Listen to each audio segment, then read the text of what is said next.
आपने मेरे को गंभीर चर्चा पर अपनी बात रखने को समय दिया है।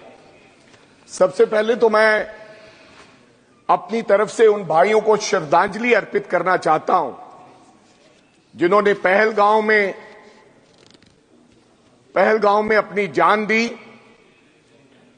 जिन्होंने इस देश के लिए अपने प्राण दिए। मैं उन लोगों को श्रद्धांजलि अर्पित करना चाहता हूं और आशा करता हूं और प्रार्थना करता हूं कि दोबारा ऐसा कभी ना हो, हमारे देश के अंदर किसी व्यक्ति को जान देनी पड़े। मैं अपने जवानों के लिए भी कुछ शब्द कहना चाहता हूं, उन जवानों के लिए जिन्होंने इस देश की रक्षा के लिए, एकता और अखंडता के लिए हमेशा बॉर्डर पर तैनात होकर हमारे देश की रक्षा करने का काम किया है। मैंने उनके लिए 2 शब्द लिखे हैं। भारत मां की शान के लिए मिट जाते हैं हम, तिरंगे में लिपट तबूतों में बंद हो कंधों पर आते हैं हम। तिरंगे में लिपट तबूतों में बंद हो कंधों पर आते हैं हम। गांव शहर गलियों में फूलों की बारिश में नहाते हुए यूं ही हंसते हंसते भारत मां पर मिट जाते हैं हम। हमें अपनी सेना पर कोई शक नहीं है अध्यक्ष महोदय, हमें गर्व है कि हमारे पास इतनी अच्छी सेना और इतनी मजबूत सेना है जो दुश्मन का मुंह तोड़ जवाब दे सकती है। हमें, आज मैं तमाम वक्ताओं को सुन रहा था सभापति जी, ऐसा लग रहा था कि पूरे का पूरा विपक्ष, कुछ जो सत्ता पर पक्ष है, वो इस नजरिए से देख रहा था और बात कर रहा था कि हमने कहीं ना कहीं ऑपरेशन सिंदूर का विरोध किया है। हमने, जब देश की बात आई, जब हमें बुलाया गया, तो पूरा विपक्ष, चाहे कोई व्यक्ति हो, इस देश में, इस धरती पर पैदा होने वाला हर व्यक्ति पूरे जोर से देश की सरकार के साथ खड़ा हुआ, आदरणीय देश के प्रधानमंत्री के साथ खड़ा हुआ और कहा कि इस वक्त ना कोई सवाल है ना कोई जवाब है, हम आपके साथ हैं। लेकिन हुआ क्या? ये पुलवामा, ये पहलगाम, ये होता क्यों है अध्यक्ष महोदय? इसकी वजह क्या है? इसका कारण क्या है? इसका गुनहगार कौन है? क्या ये इंटेलिजेंस फेलियर नहीं है? आदरणीय गृह मंत्री साहब अमित शाह जी 8 अप्रैल 2025 को जम्मू कश्मीर जाते हैं और सिक्योरिटी के बारे में जांच पड़ताल करते हैं। जहां तो इंटेलिजेंस ने किसी प्रकार कोई इत्तला नहीं दी, या फिर उनके पास इंफॉर्मेशन नहीं थी। लेकिन इसकी जिम्मेदारी तो किसी ना किसी को लेनी होगी अध्यक्ष महोदय। कौन जिम्मेदारी लेगा? कौन माफी मांगेगा? पुलवामा हुआ, पहलगाम हुआ, इसकी जिम्मेदारी लेनी पड़ेगी। अगर मैं उनकी जगह पर होता तो हमें तुरंत माफी मांगते हुए देश के गृह मंत्री को इस्तीफा दे देना चाहिए था, क्योंकि ये इंटेलिजेंस फेलियर है। आपकी वजह से उन निहत्थे 25-26 लोगों की जान गई है।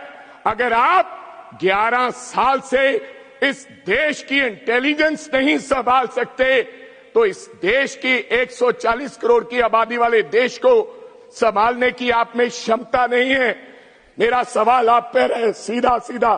और मैं अध्यक्ष महोदय, मेरे और भी कई सवाल है। पहला सवाल,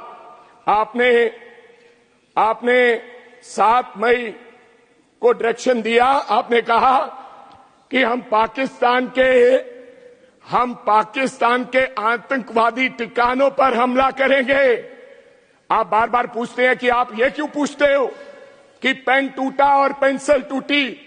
आप ये पूछो कि हमारा ऑपरेशन सफल हुआ कि नहीं हुआ, हमारा रिजल्ट कैसा था, हमें शक है, हुआ क्या? मैं आपसे ये जानना चाहता हूं।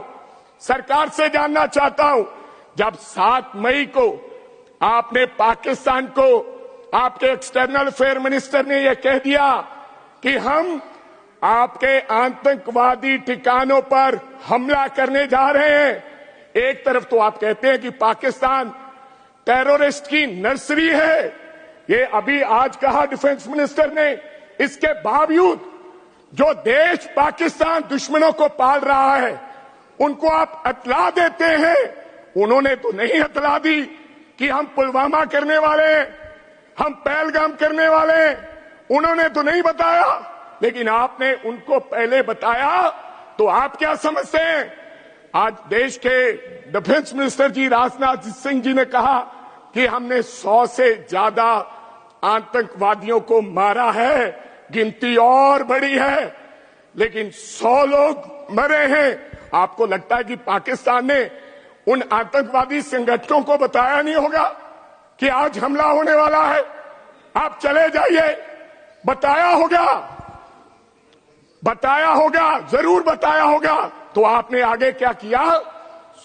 अध्यक्ष महोदय, यहीं तक नहीं, आपने अपनी सेना को, बहादुर सेना को यह कहा, जब 7 मई 1 से 1:30 बजे जब 22 मिनट का वो ऑपरेशन चला, तो आपने अपनी सेना को यह कहा कि केवल आतंकवादी संगठनों पर आपने हमला करना है। आप कहीं सिविलियन पे और कहीं भी पाकिस्तान की आर्मी के हेडक्वार्टर पे आप किसी प्रकार का कोई हमला नहीं करेंगे। इसी की वजह से ही हमारे 5 एयरक्राफ्ट गिरे। आपने सेना को आदेश तो दिया, लेकिन आपने हमारी सेना के हाथ पांव बांधकर आपने एयरक्राफ्ट में बैठाया। वो मजबूर थे, वो लाचार थे कि अब पाकिस्तान जब रिटेलिएट कर रहा था, हम क्या करें। इसलिए उसका नतीजा हुआ, मैं पंजाब से आता हूं और पंजाब में बिसियाना एयरफोर्स स्टेशन के पास आपका एक विमान, लड़ाकू विमान जिसका नाम रिफाल है, मैं उसकी फोटो लेकर आया हूं। उसका टेल गिरा और मैं वहां पर गया, उसके ऊपर लिखा था BS-001 और नीचे ये BS-001 आपका रफाल एयरक्राफ्ट गिरा पहले दिन, जिसमें गिरने पर एक व्यक्ति की मौत हुई और 9 लोग जख्मी हुए। ये मीडिया में आया, SMO ने बताया, और आपके आदरणीय भारती जी, एयर मार्शल भारती, उन्होंने भी ये माना, लेकिन उन्होंने कहा ये अनआइडेंटिफाइड एयरक्राफ्ट है। एक एयरक्राफ्ट गिरता है, लेकिन आपने उसको अनआइडेंटिफाइड एयरक्राफ्ट का नाम देके आपने देश की जनता को मूर्ख बनाने का काम किया। और यही तक नहीं, डिसॉल्ट कंपनी के CEO ने कहा कि टेक्निकल वजह से हमारा एक रफाल जो गिरा है, लेकिन आज तक नहीं बताया गया कि रफाल गिरा कि नहीं गिरा है। फिर आपके दोस्त ने, ट्रंप ने भी ये कह दिया कि हिंदुस्तान के 5 फाइटर जहाज गिरे हैं। ये आपको मानना होगा। आप स्ट्रैटेजी आप अपनी बनाते रहे, गुजरात मॉडल पेश करते रहे। आपने जिस प्रकार से इस देश के अंदर नोटबंदी लेकर आए, जिस प्रकार से आपने GST लागू किया, जिस प्रकार से